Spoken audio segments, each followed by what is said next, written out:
வெள்ளத்துல இருந்து காப்பாத்தியாச்சு, மழையில இருந்து காப்பாத்தியாச்சு, அறுவடை முடிச்சாச்சு, கொண்டு வந்து இறக்கி போடுன, அங்க வந்து அடிச்சுட்டு போகணும். என்ன குடோன் இருக்குது அவங்கள்ட்ட கேக்குறேன். எத்தனை வருஷமா ஆட்சியில் இருக்கீங்க, இன்னும் கொள்முதல் நிலையங்கள் இல்லைன்னு சொல்லிட்டு என்ன அர்த்தம்? GT Holidays presents Behind What's Beyond the News with Rangaraj Pandey, powered by Saubhagya Home and Kitchen Appliances, Renacon Rapid Wall Panel. இன்னைக்கு நம்ம பேசிட்டு இருக்கிற தருணத்துல திரு உதயநிதி ஸ்டாலின் தமிழகத்துறை துணை முதலமைச்சர் அங்க போயிருக்கிறார். எதிர்க்கட்சியில போனதுனால தான் அங்க போறாரு, புரியுங்களா? அதனால தான் அரசியல் பண்ணோன்ற கரும்பு ரோட்ல நிக்குங்க. மழை பெஞ்சா நல்லது அவங்க, உங்களுக்கு புரியுங்களா? அவங்களுக்கு வந்து சாறு கூடு இன்னும் ஈரப்பதத்தோட நல்லா இருக்கும். ஆனா இது நெல் அப்படி கிடையாது. நீங்க நெல் பூரா லாரிலையும் ரோட்லயும் போட்டு வச்சிருக்கீங்க, பூரா பதரும் முளைச்சிருக்கு. அதுதான் சொல்றாங்க. அதிமுக ஆட்சியில 3 இன்ச் வளர்ந்துருச்சு, எங்க ஆட்சியில 1 இன்ச் தான் வளர்ந்துருக்கு. இதெல்லாம் விவாத பொருளே கிடையாது. வெறும் வந்து டெல்டா மட்டும் இல்ல, தமிழ்நாடு முழுக்க இந்த பிரச்சனை. ஏன்னா மழை எல்லா ஊர்லயும் பெய்யுது. அப்ப திடீர்னு வந்து ஐயோ உற்பத்தி கூடி விட்டது அப்படின்னா அது காம்ப்ளிமெண்ட் தானே. உற்பத்தி குடிச்சுக்கிற கவலையா சொல்றீங்க, எனக்கு புரியல. இந்த 4 வருஷம் தான் திமுக பேச போதா? அதிமுக தானங்க 60 வருஷம் ஆட்சி இருக்கீங்க. 67 ஆட்சி இருக்கக்கூடிய ஒரு இயக்கங்கள் வந்து இன்னும் கொள்முதல் நிலையங்கள் இல்லைன்னு சொல்லிட்டு என்ன அர்த்தம்? கொள்முதல் நிலையம் வேண்டாம், குடோன் கிடையாதா? குடோன் உங்கள்ட்ட வேண்டாம், 4 பேர் வாங்கி வைக்க முடியாதா? நாங்க சென்டம் எல்லாரும் வாங்கிருக்காங்க, ஃபெயிலே கிடையாது எங்க ஸ்டூடெண்ட். திரு அன்பில் மகேஷ் பொய்யாமொழி நான் காரணங்கன்னு சொல்லிக்கலாம். பெற்றோர்கள் வந்து பிள்ளைகளை சேர்த்துக்கு நீங்க எப்படி கொடுப்பீங்க? விவசாயி விளைச்சல் பண்ணதுக்கு வந்து நீங்க எப்படி கவர்மெண்ட் கொடுப்பீங்க எனக்கு புரியல. அது வந்து அரசாங்கத்துக்கும் போல வீட்டுக்கும் வரல, நடுவுல வந்து பாலாத. இதுதான் ஒரு ஜீர்ணி. அப்ப கொள்முதல் செய்யறதுல ஒரு பிரச்சனை இருக்கு. அதை பொதுவெளிக்கு கொண்டு வருவது இந்த நாட்டுடைய எதிர்க்கட்சி தலைவராக திரு எடப்பாடி பழனிசாமி கடமை. அதை அப்ரிஷியேட் பண்ண வேண்டிய அரசு. இயல்புல எல்லாம் அதுவா நடக்கும் அப்படிங்கிற நினைப்பு கவர்மெண்ட்டுக்கு. 2வது கையில கவர்மெண்ட் கையில காசு இல்ல. 3வது அரசு ஊழியர்கள் பூரா வேற வேற வேலை கொடுத்து. GT Holidays presents Behind What's Beyond the News with Rangaraj Pandey, powered by Saubhagya Home and Kitchen Appliances, Renacon Rapid Wall Panel. வணக்கம் சார். டெல்டாவில் நெல் கொள்முதல் நிலையங்களில் வந்து திரு எடப்பாடி பழனிசாமி அவர்கள் வந்து பார்வையிட்டிருக்கிறார் அப்படிங்கிறத பார்க்க முடியுது. அங்கே பார்வையிட்டதுக்கு அப்புறம் விவசாயிகள் படும் துயரத்தை வந்து சொல்லியிருக்கிறாரு. இதை சார்ந்த ஆளும் கட்சியினர் வந்து இதை வந்து அரசியலாக்குகிறார் எடப்பாடி திரு பழனிசாமி அவர்கள் அப்படிங்கிறத ஒரு குற்றச்சாட்டை முன் வச்சிருக்கிறாங்க. இதை யார் அரசியலாக்குகிறார்கள் அப்படிங்கிற பார்வையில இருந்து முதல்ல ஸ்டார்ட் பண்ணணும்னு நினைக்கிறேன். இது அதிமுக அரசியலாக்குது அப்படின்னா அதை குற்றச்சாட்டாக சொல்லக்கூடாது, பாராட்டாக வைக்கணும். நான் ஏற்கனவே பலமுறை சொல்லியிருக்கேன், அரசியல் கட்சிகளுடைய கடமை அரசியல் செய்வது. அது மக்கள் பிரச்சனைக்காக, இல்லாத பிரச்சனைக்காக பண்ணீங்கன்னா ஏங்க அப்படி பண்ணுறீங்கன்னு சொல்லி சொல்லலாம். நெல் கொள்முதல் பண்ண வேண்டியதுங்கிறது மக்களுடைய பிரச்சனை. மத்திய அரசு வந்து மானியம் கொடுக்குது, குறைஞ்ச விலைக்கு வாங்குது, மாநில அரசு கொள்முதல் பண்ணுது, அவங்களுடைய முகமையாக ஏஜெண்டாக இருந்து பண்ணுது, வாங்கி கொடுக்குறோம், கவர்மெண்ட்டில் காசு கொடுக்க போகிறோம். அது நமக்கு வந்து பிரச்சனை இல்லாமல் வரப்போது. நாளைக்கு நம்ம வந்து ஏற்றுமதி பண்ணிப்போம், இல்லை இலவச அரிசிக்கு நம்ம கொடுத்துக்கிடுவோம், வேறு ஏதாவது திட்டங்கள் கொடுப்போம், ஏதோ ஒன்று செஞ்சுட்டு போகிறோம். நம்ம அதெல்லாம் பிரச்சனை. அப்போ கொள்முதல் பண்ணுறது தானே விரும்புகிறோம், அதானே விரும்புகிறோம். அப்போ நீங்கள் வந்து விவசாயம் பண்ணுங்கள், இந்தியாவில் நெல் உற்பத்தியில் தமிழகம் முன்னணியில் இருக்கிறது அப்படின்னு பெருமை பேசுகிறோம். அப்போ உற்பத்தி அதிகமாகிடுச்சுன்னா அப்போ வந்து கொள்முதல் அதிகமாகணும்ல. அப்போ அதுக்கு வந்து ஒன்றிய அரசு என்ன செஞ்சு உட்காந்துருக்காம நம்ம என்ன செய்யலாங்கிற பார்க்கலாம்ல. அவ்வளோதானே நம்ம வந்து பண்ணலாம். என்எல்சியை வந்து ப்ரைவேட்டைஸ் பண்ணணும், அதோடைய ஷேர் வந்து டைல்யூட் பண்ணணும்னு பிஜேபி கவர்மெண்ட்டில் முடிவெடுத்தாங்க. அப்போ வந்து மறைந்த முதலமைச்சர் ஜெயலலிதா அவர்கள் தமிழ்நாடு அரசை அதை வாங்கி கொள்ளும்னாங்க. 5% கிட்ட என்னமோ ஷேர் இருந்துச்சு. அது தமிழ்நாடு அரசு கொள்முதல், என்எல்சியோட ஷேர் தானே, நீங்கள் ஏன் ப்ரைவேடைஸ் பண்ணுறீங்க, யார்கிட்ட தான் வைக்க போகிறீங்க, ஏன்ட்ட ஒத்துருக்கேன். அதை மாதிரி தமிழ்நாடு அரசு 150 வாய்ப்புகள் இருக்குது, தாராளம் பண்ணலாம். அப்போ கொள்முதல் செய்கிறதுல ஒரு பிரச்சனை இருக்குது.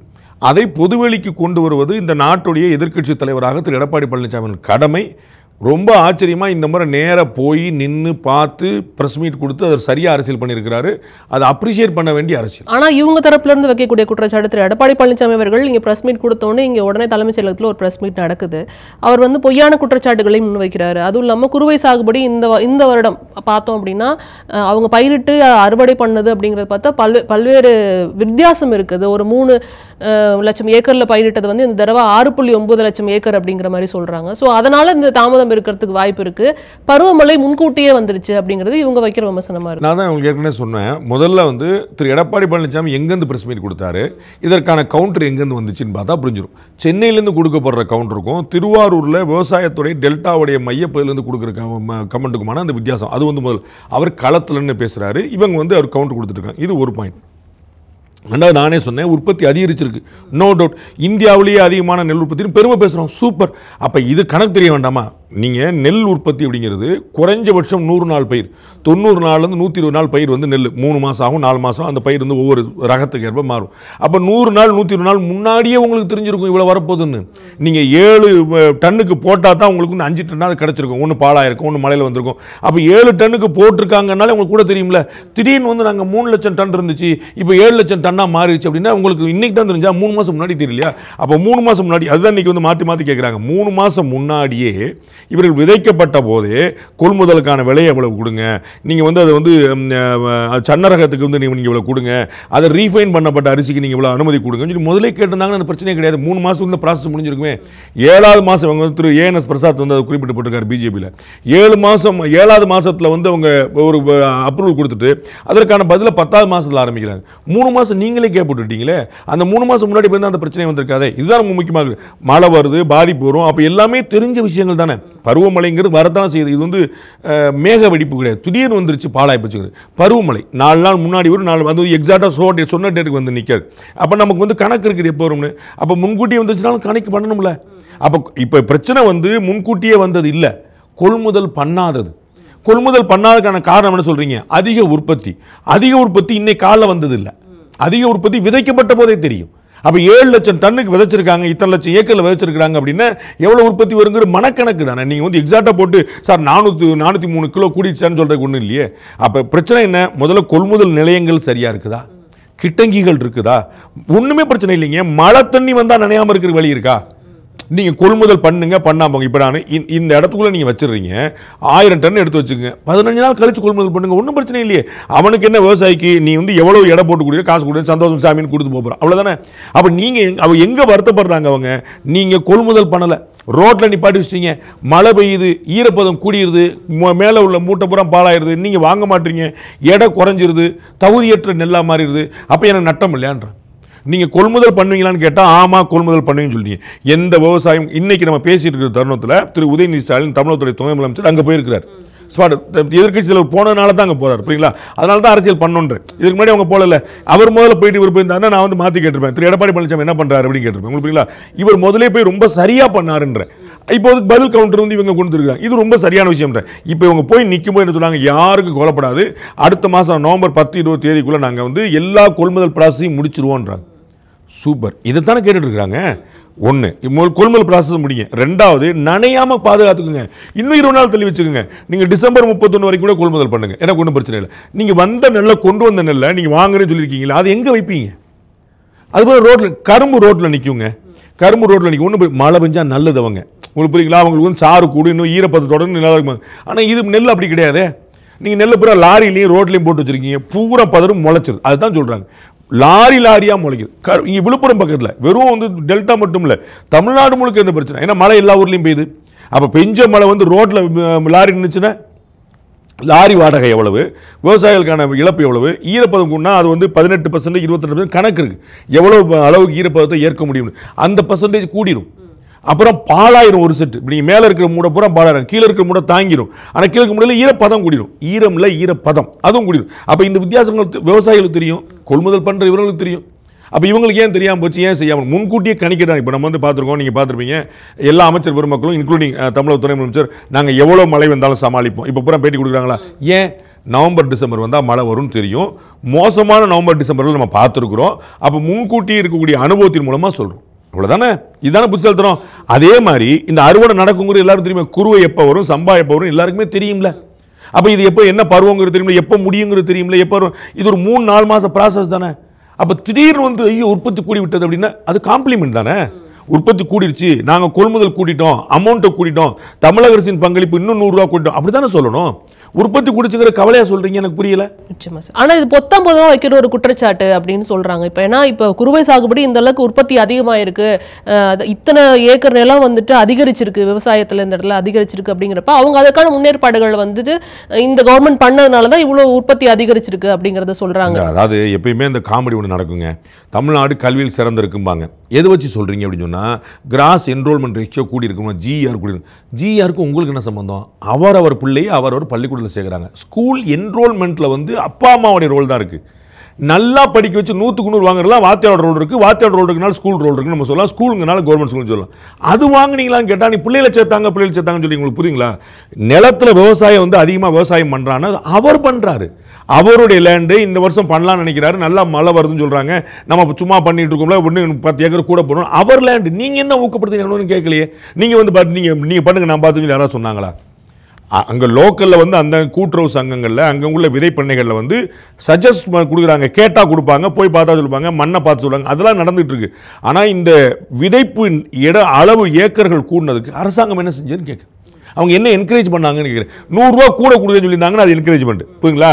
நாங்கள் முந்தானத்து வந்து 530 ரூபா சொல்லியிருந்தாங்க, இன்னைக்கு 580 ரூபா தரோன்னு சொல்லியிருக்கோம். நாங்கள் 580 ரூபான்னு சொன்னதுனால உற்பத்தி கூடியிருக்கு. அப்படி அதுவும் கூட கிடையாது. சென்ட்ரல் கவர்மெண்ட் தான் 2014 ஆட்சிக்கு வந்ததுலேருந்து இன்னைக்கு வரைக்கும் தங்களுடைய கொள்முதல் விலையை கூட்டிகிட்டே போயிருக்கு. Central government, state government promise பண்ணது எங்கே இருக்குது, இவங்க எங்கே கொடுத்துருக்கான்னு பார்த்துங்க. உங்களுக்கு புரியுங்களா? ஸோ நிலப்பரப்பு அதிகரிச்சிருக்குங்கிறதுக்கு இவருடைய ரோல் கிடையாது, உற்பத்தி அதிகரிச்சிருக்கிறது இவங்களுடைய ரோல் கிடையாது, கொள்முதல் பண்ணுறதுல தான் இவங்க ரோல் இருக்கு. இவங்க என்ன சொல்லணும், போன முறை நாங்கள் கொள்முதல் பண்ணது 4 லட்சம் டன், இந்த முறை நாங்கள் கொள்முதல் பண்ணியிருக்கோம் 7 லட்சம் டன். அப்போ கூட காசு கொடுக்கணும்ல, அப்போ நாங்கள் பண்ணியிருக்கோம், வேலை பார்த்துருக்கோம், துரிதம் அதை சொன்னாங்கன்னா காம்ப்ளிமெண்ட். அதை பண்ணது அவங்க, அது நடக்கலைங்கிறது தான் பிரச்சனை. நிலப்பரப்பு அதிகரித்ததும் விளைச்சல் அதிகரித்ததும் விவசாயிகள் தான் காம்ப்ளைண்ட் பண்ணணும். அதுக்கும் நீங்கள் காம்ப்ளைண்ட் எடுத்துன்னு நடத்தாங்க. மாணவர்கள் வந்து பெட்ரோல் சேர்த்துருக்காங்க, அதுக்கும் நீங்களே காம்ப்ளைண்ட் பண்ணி. நல்லா படித்தாங்கன்னா திரு அன்பில் மகேஷ் பொய்யாமொழி நான் காரணங்கன்னு சொல்லிக்கலாம். பாருங்கள், எல்லாருமே 100 and out of 100 வாங்கியிருக்காங்க. நாங்கள் சென்டம் எல்லாருமே வாங்கியிருக்காங்க, ஃபெயிலே கிடையாது எங்கள் ஸ்டூடெண்ட்ஸ். அப்போ கட்டாயமாக அரசுக்கு அந்த காம்ப்ளைண்ட் கொடுக்கணும், அதனால் பள்ளி கொடுக்கணும், அதனால் மாணவன் கொடுக்கணும். பெற்றோர்கள் வந்து பிள்ளைகள் சேர்த்துக்கு நீங்க எப்படி கொடுப்பீங்க? விவசாயி விளைச்சல் பண்ணதுக்கு வந்து நீங்க எப்படி கவர்மெண்ட் கொடுப்பீங்க? எனக்கு புரியல. இல்ல, நெல் கொள்முதல் நிலையங்கள் வந்துட்டு எண்ணிக்கை அதிகரிக்கல அப்படிங்கிற தவறான குற்றச்சாட்டுகளை வந்து அரசின் மீது எடப்பாடி பழனிசாமி அதிகரிச்சிருக்காங்க. குழப்பம்ல போதுமான அளவா அப்படின்னு பார்க்கணும். நீங்க கரூர் ஸ்டாம்ப் இடும்போது 800 பெட் இருக்கக்கூடிய இடத்துல நாங்க 400 பெட் கூட அக்சஸ் வந்து அதிகமா போட்டோம்னு சொன்னாங்க. 1200 பெட்டா மாத்துறாங்க, 50% கூட்டுறாங்க. அதுதானே போதுமான அளவான்னு பாக்குறது. உங்களுக்கு புரியுங்களா? நார்மலா 800 பெட் 800 பெட் காலி இருக்காது. நீங்க கற்பனை பண்ணும்போது 800 பெட் காலியா இருக்கு, இன்னும் 400 பெட் 1200 பெட் காலி. 800 பெட்ல 880 பேர் உட்கார்ந்திருப்பாங்க. பெட் கீழே கவர்மெண்ட் ஹாஸ்பிட்டல் நீங்க போய் பார்த்தீங்கன்னா தெரிஞ்சிரும் உங்களுக்கு. 800 பெட் ஆக்குபைடா இருக்கும், 300 பெட்டுக்கு ஆள் கீழே படுத்திருப்பாங்க, ஆள் டிஸ்சார்ஜ் ஆக ஏறி போய் உட்கார்ந்துருப்பாங்க. அந்த மாதிரி இருக்கும். ஸோ 400 பெட் அடிஷனலா பண்றேன்னு சொல்லி சொல்றாங்கல்ல, அதை மாதிரி இவங்க பண்ணியிருக்கணும்ன்ற. நீங்க வந்து 3 லட்சம் டன் வந்து 7 லட்சம் டன்னா உற்பத்தி மாறிடுச்சு. இந்த அதாவது மோர் தென் டபுள். சரிங்களா? தமிழக அமைச்சர் எம்ஆர்கே பன்னீர்செல்வம் சொல்லட்டும், இல்லாட்டி அந்த பகுதியில் சேர்ந்த அமைச்சர் பெருமக்கள் சொல்லட்டும், தமிழக துறைமுறை சொல்லட்டும், டபுள் மடங்கா ஒரு கொள்முதல் நிலையம் மாறிடுச்சான்னு சொல்லட்டும்.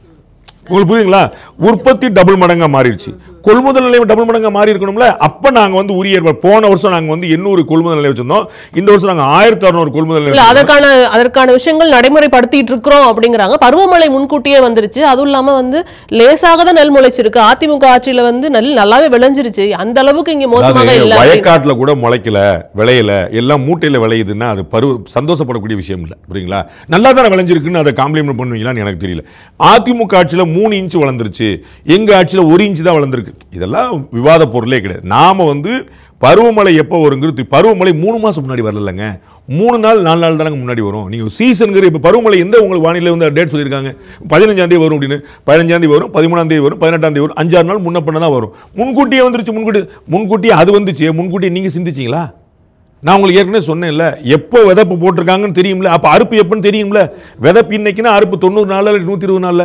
அது சீசனலாக ஃபுல்லாக வந்துட்டே இருக்கும். கடமடையில் வேறு மாதிரி பண்ணுவாங்க, முன்னாடி வேறு மாதிரி பண்ணுவாங்க, அணைக்கட்டு கீழே வேறு மாதிரி பண்ணுவாங்க, ராமநாதத்தில் வேறு மாதிரி பண்ணுவாங்க. தெரிஞ்சது தானே? அப்போ இது தெரிஞ்சுதானே நீங்கள் வந்து கொள்முதல் நிலையம் வச்சிருக்கீங்க, கொள்முதல் நீங்கள் கூட்டியிருக்கீங்கிற நான் உடன்படுறேன். எனக்கு அதெல்லாம் இல்லை, நீங்கள் தூங்கிட்டு இருக்கீங்கன்னு சொல்லவே மாட்டேன். போதுமான அளவு விழிப்புணர்வோட செஞ்சீங்களா, போதுமான அளவு முன்னேற்பாடோடு பண்ணீங்களாங்கிற கேள்வி. நான் திரும்பவும் சொல்றேன், நீங்கள் கொள்முதல் நிலையத்தையும் கூட்ட வேண்டாங்க, கொள்முதல் விலையும் கூட்ட வேண்டாங்க, பத்திரமா வாங்கி வச்சீங்களான்னு கேட்குறேன். அப்போ இந்த விஷயத்தை பொறுத்த வரைக்கும் டெல்டா மாவட்டங்களில் வந்து இவங்க வந்துட்டு கவனம் செலுத்தலையோ அப்படின்ற ஒரு கேள்வி வந்து நிற்குது. ஏன்னா இப்போ என்னன்னா, எடப்பாடி பழனிசாமி அவர்கள் போய் நேரில் பார்த்தாரு. அப்போ வந்து யார் தமிழகத்துல இருந்து போய் பார்த்தாரு? பக்கத்தில் இருக்கிற மாவட்டத்தில் இருக்கிற அன்பில் மகேஷ் போய் பார்த்தாரா, திரு கேஎன்ஆர் அவர்கள் போய் பார்த்தாரா? இந்த மாதிரி கேள்விகள் உலாவறதையும் பார்க்க முடியும். ஒன்று, இயல்புல எல்லாம் அதுவாக நடக்கும் அப்படிங்கிற நினப்பு கவர்மெண்ட்டுக்கு. 2வது, கவர்மெண்ட் கையில் காசு இல்லை. 3வது, அரசு ஊழியர்களுக்கு பூரா வேறு வேறு வேலை கொடுத்து வச்சுருக்காங்க. இந்த உங்களுடன் ஸ்டாலின், மக்களுடன் முதல்வர், இந்த மாதிரி வேறு ஸ்கீம்ஸ் கொடுக்கும்போது எல்லா ஆஃபீஸர்ஸும் என்கேஜ் வேறு இடத்துல மாற்றி போட்டு வச்சுருக்காங்க. அந்த மாதிரி உள்ள சிக்கல் தான் இதுக்கு மொத்தத்துக்குமான காரணம், 3க்குமான காரணம். ஒன்று, கவர்மெண்ட் கையில் காசு கிடையாது. 2வது வந்து இவங்க முன் தயாரிப்பு கிடையாது, எல்லாம் ஆட்டோமேட்டிக்காக நடந்து அதெல்லாம் பார்த்துக்கலாம் அப்படிங்கிறது. 3வது, ஆள் கிடையாது. இந்த 3 நீங்கள் வந்து ஒரு 100 கொள்முதல் நிலையங்கள் கூட்டிடுறீங்கன்னு சொல்லியிருப்பாங்க. சரிங்களா? சொன்னாங்களா? 100 கொள்முதலுக்கு ஆள் எங்கேருந்து எடுத்தீங்க? உங்களுக்கு 100 கொள்முதல் நிலையங்களுக்கு மூட்டை தூக்குற ஆள்ல இருந்து, எடை போடுற ஆள்ல இருந்து, காசு கொடுக்குற ஆள்ல இருந்து ஒரு அதிகாரப்பூர்வமாக ஒருத்தர் அமௌண்ட் எழுதி கொடுக்கணும். உங்களுக்கு வந்து 18,000 ரூபாங்க, உங்களுக்கு 38, அது வந்து அவர் எழுதி கொடுத்தா காசு கொடுத்தாகணும். உங்களுக்கு புரியுங்களா? அப்போ ஒரு அத்தாரிட்டி அங்கே இருக்கணும். 100 கொள்முதல் நிலையம் கூட்டிட்டீங்க, 100 பேர் வேலைக்கு ஆள் எடுத்தீங்களா? வேலைக்கு ஆள் எடுத்தீங்களா? கிடையாது. என்ன செஞ்சிருப்பீங்க? விளைச்சல் இல்லாத கடலூர்லேருந்து 2 பேர் அனுப்பியிருப்பீங்க, ராமநாதத்தில் 2 பேர் அனுப்பிங்க, நான் திருநெல்வேலியில் 2 பேர் அனுப்பி, அப்படி தானே வந்து நிற்க முடியும். அது எப்படி பத்தும்? அவர் எத்தனை மாதம் அங்கே இருப்பார்? அதைத்தான் முன் தயாரிப்பு இல்லைன்னு நான் சொல்லுவேன். நீங்கள் வந்து இது எதுவுமே எனக்கு வேண்டாம்னு சொல்கிறேன். எனக்கு ஒன்றும் விவசாயிகள் வருத்தப்பட மாட்டாங்க, இது எதுவுமே இல்லை விவசாயி. ஏன்னா விவசாயி வந்து அவர்களுக்கு ஏமாற்றமோ பணம் போதுமான அளவு வராததோ அவர்களுக்கு வந்து நெல் பாலாகிறதோ புதுசில் நிறைய பார்த்துட்டாங்க. அவர்களுக்கு என்ன சின்ன ஆறுதல் கொடுத்துருக்கலாம், நெல்லை வாங்கி நீங்கள் குடோனில் வச்சுட்டீங்கன்னா முடிஞ்சு வச்சுக்கோ. அவர் கீழே பெயிண்ட் எழுதிட்டு RK MK SR போட்டு அவர் இன்சியில் போட்டு உட்காந்துருக்க போகிறாங்க. ஒரு மாதம் கழிச்சு பண்ணிக்கங்க ஏடா அப்படின்னு நீங்கள குடோன் இருக்குது அவங்கள்ட்டன்னு கேட்குறேன். எத்தனை வருஷமா ஆட்சியில் இருக்கீங்க? இந்த 4.5 வருஷம் தான் திமுக பேச போதா? திமுக தானங்க 60 வருஷமா ஆட்சியில் இருக்கீங்க. 67 ஆட்சியில் இருக்கக்கூடிய ஒரு இயக்கங்கள் வந்து இன்னும் கொள்முதல் நிலையங்கள் இல்லைன்னு சொல்லிட்டு என்ன அர்த்தம்? கொள்முதல் நிலையம் வேண்டாம், குடோன் கிடையாதா? குடோன் உங்கள்கிட்ட வேண்டாம், 4 பேர்ட்ட வாங்கி வைக்க முடியாதா? அவங்களுக்கு வாடகை கொடுக்க முடியாதா? இது என்ன கேள்வி? அப்ப இதுதானே முன் தயாரிப்பு இல்லைன்னு சொல்லுவாங்க. விவசாயிகளுக்கு எந்த பாதிப்பும் இருக்காதுங்க. அவங்களுக்கு 15 நாள் காசு கொடுங்க, கழிச்சு கொடுங்க, வாங்கிப்பாங்க. ஒரு 2 ரூபா கம்மியாக கொடுங்க, வாங்கிப்பாங்க. நம்ம பார்த்துருக்கோம், எல்லாரும் கமிஷன் வாங்கிட்டு மூட்டைக்கு வந்து எடை போடுறதுக்கே வாங்கிட்டு இருக்காங்க, கண்ணோட பார்த்துருக்கோம். அதெல்லாம் அவங்க சகிச்சுக்கிறாங்க. வாங்கின நெல் பாலாயிரும்னு என்னத்துக்கு அர்த்தம்? அது வந்து அரசாங்கத்துக்கும் போல வீட்டுக்கும் வரல, நடுவில் வந்து பாலாது. இதுதான் அவங்க ஜீர்ணிக்க. வெள்ளத்திலேருந்து காப்பாற்றியாச்சு, மழையிலேருந்து காப்பாற்றியாச்சு, அறுவடை முடிச்சாச்சு, கொண்டு வந்து இடைக்கு போட்டுனேன், அங்கே வந்து அடிச்சுட்டு போகணும்னு என்ன அர்த்தம்? இதுதான் வேணும். அப்ப அதுக்கான ஏற்பாடு பண்ணிருக்கீங்களா? இந்த குறைந்தபட்ச கட்டமைப்பு உள்கட்டமைப்பு செய்ய வேண்டாமா? நிச்சயமாங்க. இப்போ இதுல அடுத்த கட்டமா பார்க்க வேண்டியது என்னன்னா, இங்க சென்னையில ஆர்வம் காட்டுறாங்க, மழையால வந்துட்டு சென்னை மாநகரம் பாதிக்கப்பட்டக்கூடாதுங்கிறதுல ஆர்வமா இருக்கிறாங்க. ஆனாலும் டவுன் சவுத் தமிழ்நாட்டில் வந்துட்டு அவங்க ஆர்வத்தை காமிக்கல அப்படிங்கிறதையும் வந்துட்டு குற்றச்சாட்டா இருக்குது. அதற்கான காரணம் மீடியா. இந்த மீடியால பாத்தீங்கன்னா சென்னையில் ஏதாவது பிரச்சனை இருந்துச்சுன்னா எல்லா மீடியாலையும் உங்கள்லேருந்து எங்கள்லேருந்து எல்லாருமே எல்லா மீடியாலையும் சென்னையில் 15 ரிப்போர்ட் இருப்பாங்க. திருவாரூர் மாவட்டத்துக்கு ஒரே ஒருத்தர் இருப்பார், அவரையும் நம்ம வந்து சேர்த்து அரியலூர் பெரம்பலூர் சேர்த்து பார்த்துக்கோன்னு சொல்லி வச்சிருப்போம், 2 பக்கத்தில் அந்த மாதிரி. அப்போ அங்கே வந்து அவர் போகும் சார் ஒன்றும் இல்லை சார், பிரச்சனை இல்லை சார், நார்மல் அப்படிம்பார். அப்போ இங்கே இருக்கக்கூடிய மக்கள் அங்கே போய் பார்த்தா என்னடா ஒரே வெள்ளக்காடாக இருக்குது அப்படின்னு தெரியும்.